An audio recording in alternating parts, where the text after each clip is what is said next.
Thank you. Namaskaram to everybody. Good evening. Delighted to be here. So what I thought,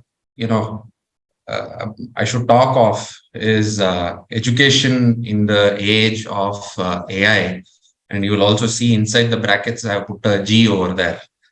So I'm very sure that all of you will be very keenly watching some of the developments in the space of what is now referred to as artificial general intelligence. I think, especially in the age of ChatGPT and ChatGPT++, it's created a buzz. And there's one very interesting statistics. There was one graph which I could not put together, which kind of showed the adoption of technology, how much time beginning with the invention of the wheel, so to speak, and the transistor, then the TV and internet, some YouTube applications, and ChatGPT. So ChatGPT is probably it's probably the fastest technological adaptation by mankind. So in just a matter of a month or so, it has seen an exponential growth, which otherwise normally would have taken. In the case of TV, it took a decade. In the case of internet, it probably took a few years. Facebook, probably less than a year, a few months, but so on and so forth. So I think there is no domain, so to speak, which is not going to be touched or remain unimpacted by AI. And if you look at some comments by Jeffrey Hinton, who used to be the head of Google Research, DeepMind, he left Google just 10 days back, and one of the comments that he had to say was that what I thought would probably take 30 years, I've already seen it happening right in front of my eyes. So while there is a whole bunch of skepticism and fear, there is also, I would also say that there's a lot of opportunities. So what's going to be the impact in the education sector is what I thought, obviously will be relevant to this forum. And a little bit about me, why am I qualified to come and talk about this? I started my career as a trainer. I have a deep passion for teaching. I think at heart, I'm a teacher. So I used to be, a corporate trainer with Wipro almost 2 decades ago. After that, I've spent almost a decade in AI applied to education and learning and in defense. So that's briefly about me. Otherwise, prior to that, I'm a graduate from Pilani in microelectronics. Spent around a decade in a chip design company called Broadcom. So that's very briefly about me. And the last decade or so, I've spent building an application which is about adult learning. So the product that we have built is essentially how do you keep employees engaged and on a continuous learning path along with their day jobs. That's the problem that we have been trying to solve. And I do bring some unique perspectives because of this problem that I've tried to solve. And I want to share my experiences with you and, hear your comments and questions. So with that, what I would want to do is some of this may already be familiar with few of the forum members here, but it will be a good, if it is not, then probably it'll be an eye opener for some of you. So I'm very sure you have heard of large language models or LLMs. If you haven't, ChatGPT is an LLM. So how do they train this? They train this on large corpuses of text data. So this is data which has been, so to speak, scraped from the web. And they've created this kind of a model. They've created this large text corpus, which is fed into this learning engine, which is that model that you get is what today we are getting to see as, ChatGPT. But most importantly, what's happening is that this slide shows you the evolution of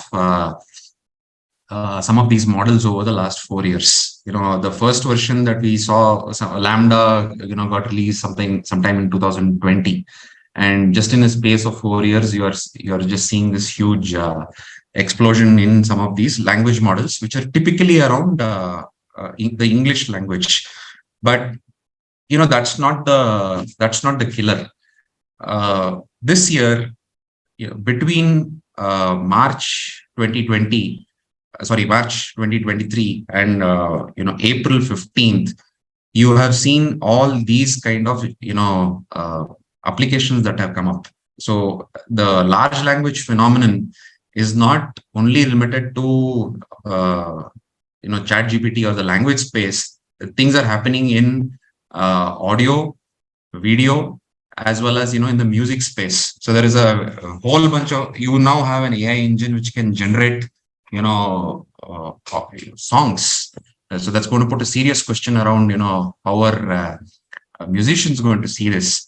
And I think if you ask me, probably the most concerning application is going and embedding chat gpt kind of knowledge into robots, which is what you are seeing over here. Now, all of this brings us to a very important question. Uh, how is humanity going to deal with this? Typically our response to rapid changes, and I think this is something got to do with human evolution. It's always been fight or flight. So you either try to fight it, or you look at, you say, okay, I'm escaping from here. And this goes back even, to the time when, computerization happened. And there was a whole concern, hue and cry about, people losing jobs and whatnot, which I think you're also seeing in the age of AI. But my position on this is that while there are a whole lot of risks, it opens up a whole bunch of opportunities. It's about how do we actually take this very interesting technology and how do we leverage these in some of our day-to-day lives, and specifically when it comes to education and learning, what can we do about this in the in our classrooms. So I would love a show of hands. Has anybody used any of these technologies in your classroom? Feel free to make put a comment on this. Has anybody used it, or have you said no? You're not going to be using this in the classroom. Has anybody experimented this amongst the forum members?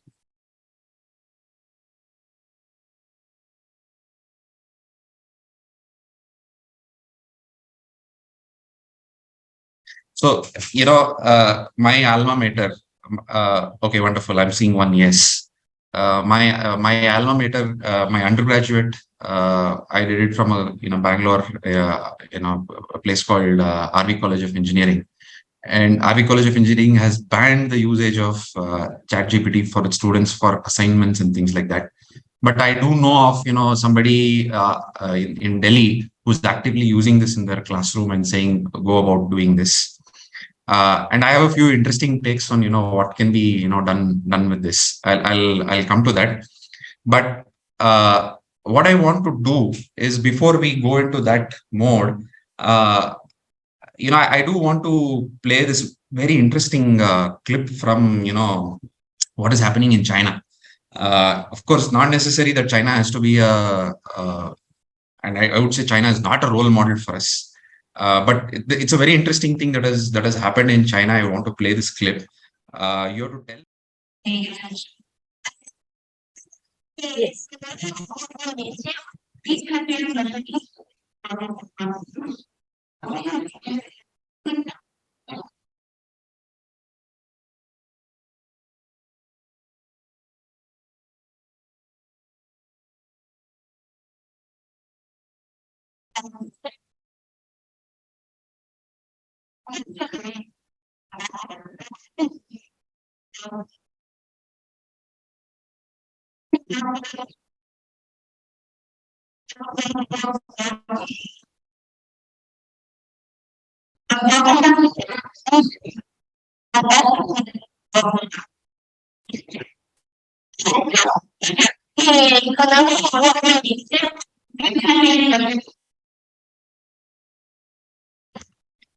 Okay, so for your benefit, I'll kind of bring out what was being played over there.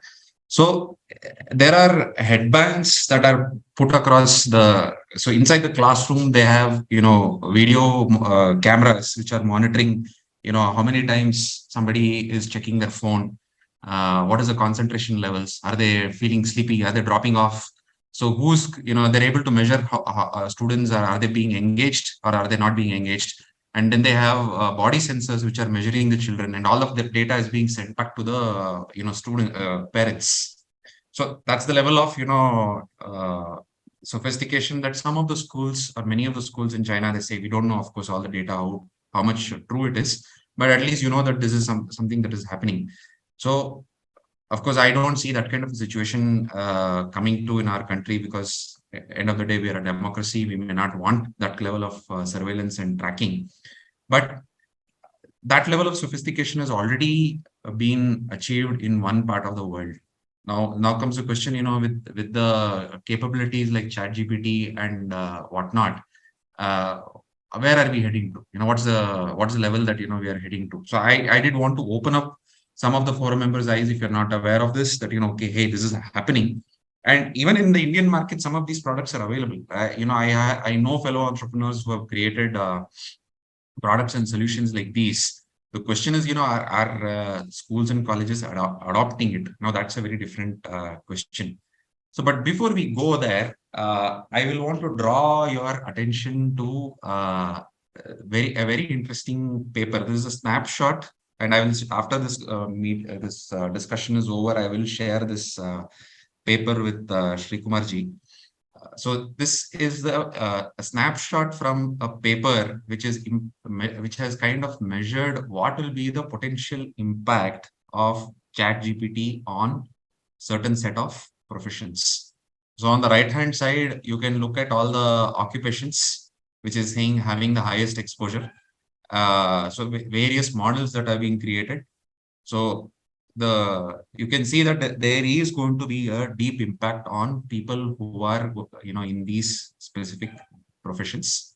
And the alpha, beta, and gamma is their estimate of what is going to be some of the error probabilities, and what is the kind of basic skill that is involved in some of these models. So you can see on the left hand side, your listening, mathematics, science, writing, all of these are going to get impacted. I think there is no doubt about it. Yes, please. So I would want to draw your attention to this paper. This is a snapshot from a paper. Look at the right hand side that lists all the professions that are going to get impacted by the advancements in AI. It's looking at where all it's 100% impact, and where all it is the impact is much lesser.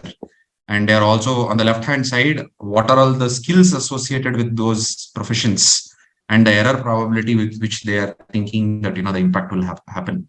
You can read it. It's a very interesting paper, and I do believe, as teachers and people who are creating the next generation of human resource for the country, it's a very important paper for you to read, because I think there is a amount of readjustment that has to happen, even from the teaching, training, and the facilitating profession as well, over the next few years. Yes, is there a question? Sorry, I thought there was a question. Okay, I'll move forward.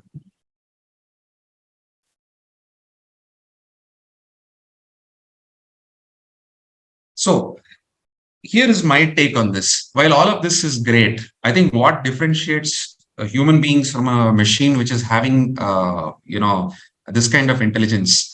And also there's a very big debate going on inside the research community as to what really is intelligence. I think if you go back to this core question, this was Alan Turing, who's considered the father of artificial intelligence. He wrote a very interesting paper back in the 40s and 50s, which is what the basis of what is called as the Turing test. So if you want to say how intelligent is a machine, if you are unable to differentiate whether when a question is being asked, whether it is a human being who is answering or whether it is a not, that's the test for whether it's reached that level of AI. And if you have played with ChatGPT, you'll realize that for many cases it is passing the Turing test already. Of course, there are some very specific cases when you go about it, it doesn't work.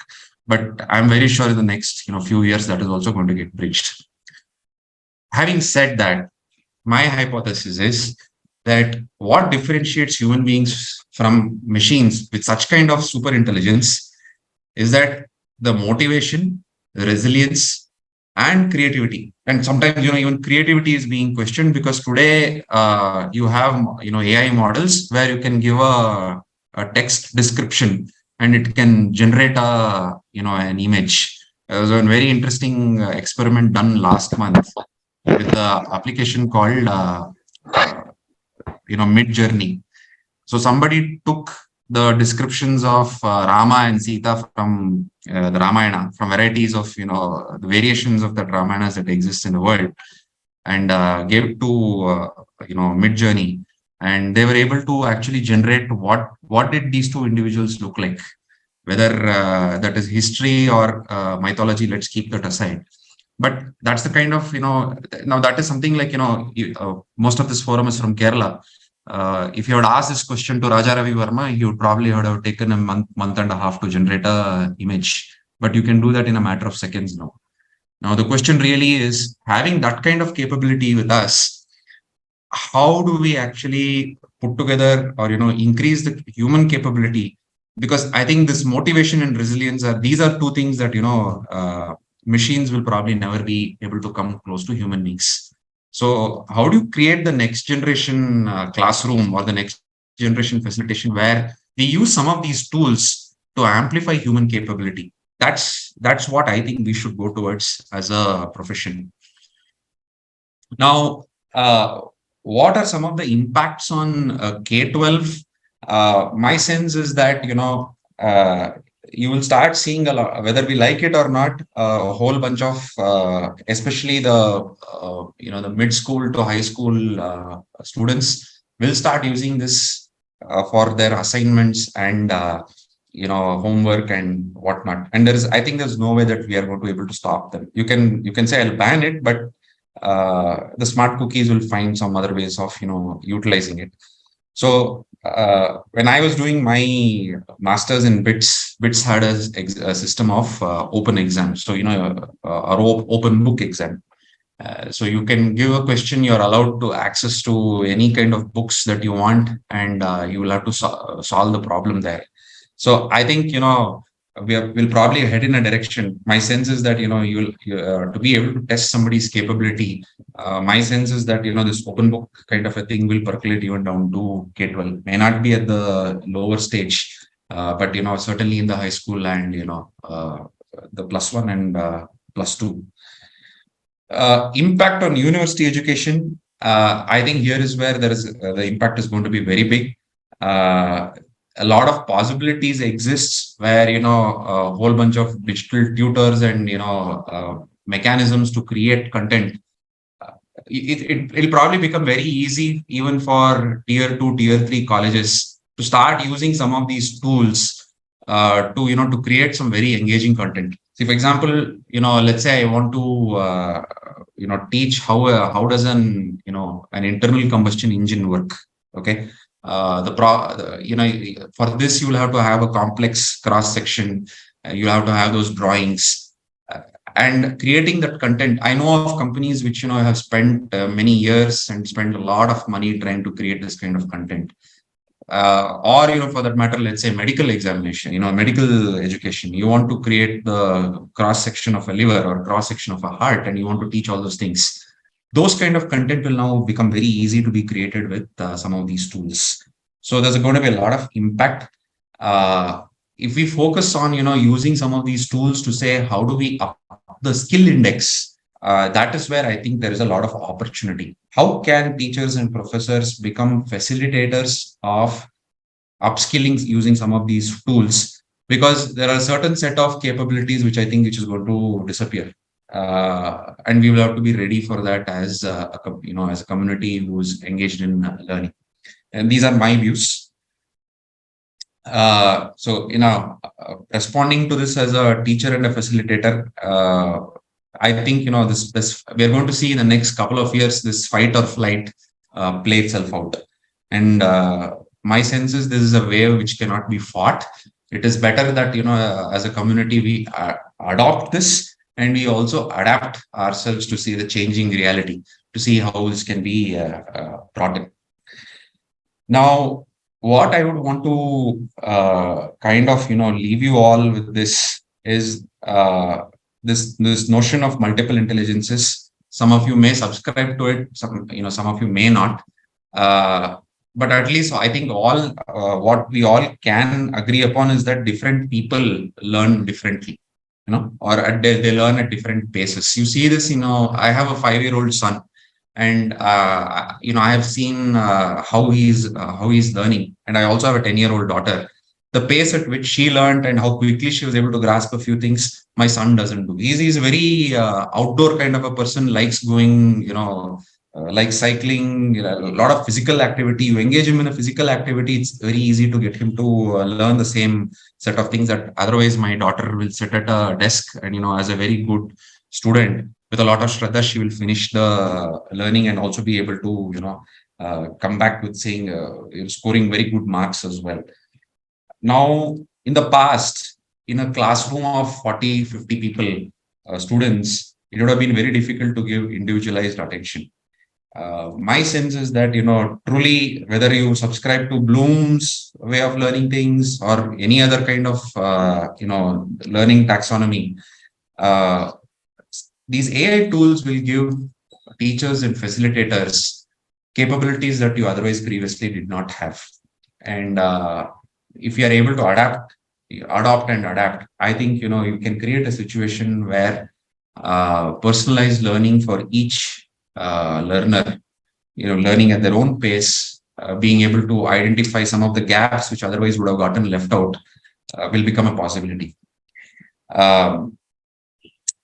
All this is already happening. You can there are in Turkey they've already gone and created an application which is using some of these tools to improve the learning conditions or the learning capabilities of students.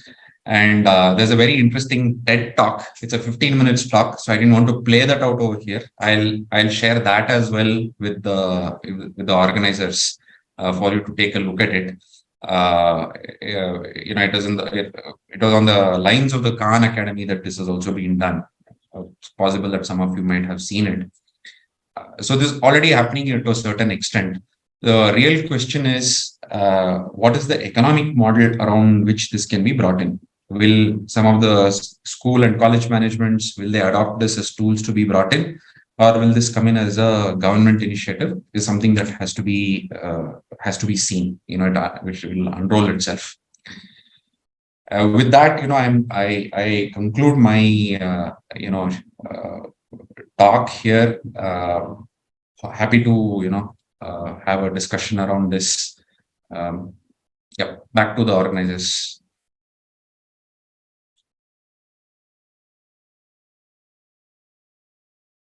See, I have one question. Now we talk of AI and all these things and how it is going to change the education sector, about our lives, how we work, how we do a lot of things. Now, is AI going to change the perception of human intelligence itself? Because basically, intelligence can be defined in many ways. You Yes. have the Howard Gardner's view of what intelligence is all Yes. about. Yes. And I saw one description of or definition of intelligence as how fast you can learn new skills. That can be Correct. considered. I think it was by a Google professional who was written like that. So there can be different views about intelligence, and how is this AI going to change the way we look at intelligence? I think there's a very fundamental existential question that is there, and you hit the nail on the head. You see, I think the way we as human beings, we still can't define very clearly what really intelligence is. You think about it, in a class of 30, 40 people, you say one person is more intelligent than the other. And there's a very interesting, you brought up Howard Gardner, and there's a very interesting meme that I remember from almost a decade ago. So it's a picture. You've got a collection of animals. You have an elephant, you have a crocodile, you have a duck, and you have a fish. And then you say that, you know what, we are going to test who's the best amongst you, and we are going to see who's going to climb this tree first. So obviously, the fish is going to fail. So while that's very what shall I say, a very rhetorical way of defining this, I think even after 50 years of very deep research on the human brain, we still don't understand how this, it's a 1.5 ounce or a 3 ounce engine. It is far more powerful than any supercomputer that you have today in the world. Still, 86 billion neurons are there inside all our heads. But if you look at it, uh, we say we are superior to animals. My research scientist is one of the top NLP persons in the country, and he asks, a very fundamental question. Can you tell me what is the difference between human beings and animals? And if you think about it, he says it's language, the ability to have a written language and then being able to communicate. Now you can always ask this question: hey, dolphins and whales also communicate. Elephants also communicate. They have a language which we don't understand. Does it mean they're not intelligent? If you look at eagles, we also have senses, eyes. We have the ability to see, but an ability for the eagle to see or a falcon to see is far far superior to a human being. Similarly, the nose of a bear, far far superior to a human being. So does it mean that so intelligence is not one dimensional? That's all that I am trying to say. But having said that, where we have reached as humanity, uh, today you are now having capability to create AI models in each of these dimensions, which are far exceeding human capability. Why? Because they have been trained on large corpuses of data, which is a representation of all our collective capabilities. So if you look at ChatGPT, it has been trained on 1.5 trillion tokens, or so that's the collective conscious, or the collective capabilities of all the human beings put together. That can be an argument. So my point is very simple. I think what has happened is we have gone around down a path where you've created a very different kind of intelligence to human beings, which in many dimensions is probably far superior. But can you empathize? Can you sympathize? These are capabilities which, by the way, still is exclusive domain of the human beings. So the question then is this: can you channelize the super intelligence that is there out there as a tool for the well-being of society? That is what we as a community need to look at. Because the jury, so there is efforts to say, hey, is AI sentient or is it conscious? How do you create a conscious AI? Those research is going on. And as I said, if you read Jeffrey Hinton's comments, he says, I regret my work. It's a very big statement for somebody like him to make that. Now, technology per se is not good or bad. It's people who are going to use it. Right. So going back to this question of, how do we deal with it? I think, as human beings, we have always adapted. If you ask me, that is probably been the biggest differentiator of us as a species. So we have got to adapt to this, super intelligence which is coming up, which I think is a way nobody can escape. There's no escaping this. We've got to adapt. Thank you.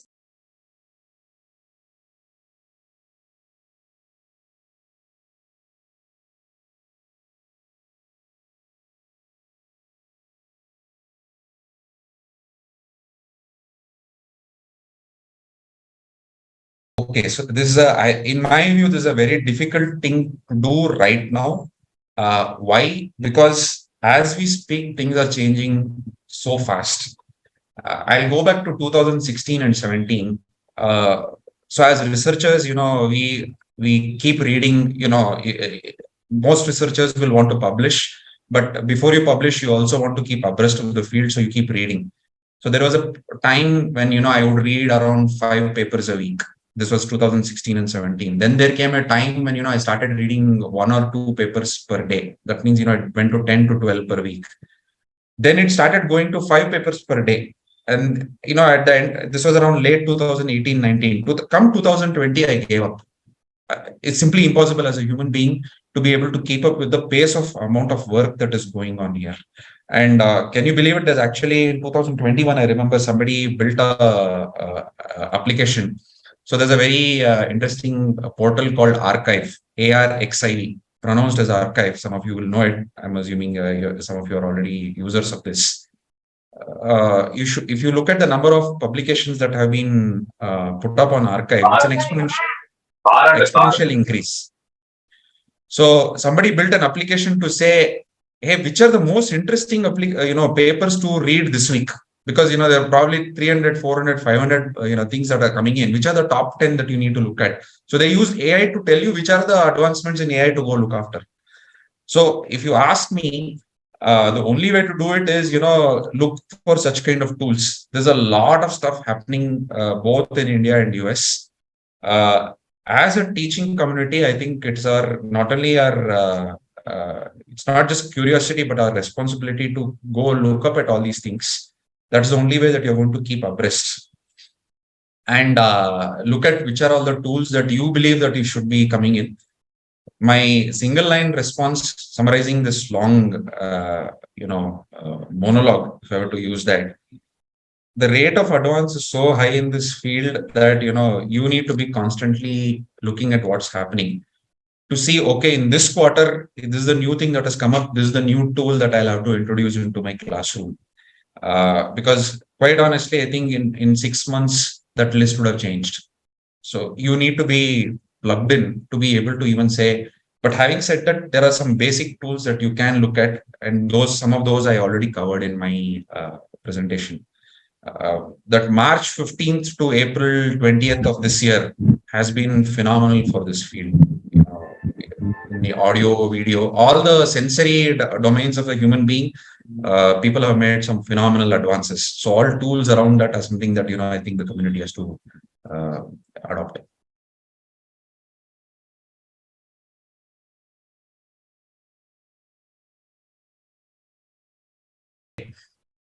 This is quite honestly, I don't know the answer to this question, but I'll try to answer it in a different way. Last month, so my recommendation to all of you is that if you're not on Twitter, you're missing something out. Please get on Twitter, even though you're not posting, because you can see Twitter is an echo chamber, like most social media is. But the nice thing is, if you're able to curate a good list of people, you'll get some of the best minds in the world to interact with. And honestly, that's how even I keep updating my knowledge, because so much is going on. And in context to this question, why did I bring this up in this question? Last month, an experiment was done where somebody wanted to figure out whether they could outsource their entire personal finance management to ChatGPT.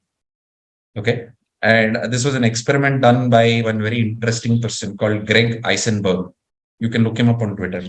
And I believe the answer to the question that you have asked is probably there coming from the experiences that this man had over a period of time, allowing ChatGPT to manage the finances. Quite honestly, I would say, going by what I have seen over there, I would say yes, a whole bunch of analytical thinking is something that, this engine is able to create. Now, can you outsource all of that? And do you want to run all your decision making on top of this kind of a tool is a question that is open. I'll give you a different perspective to this. See, up till now, all improvements in productivity was based on, outsourcing, whether you're making something to a machine and decision making. So if you look at all last 50 years of industrial production, you became better in productivity because, I said I can create an assembly line. I will focus on only one task at a time and look at it.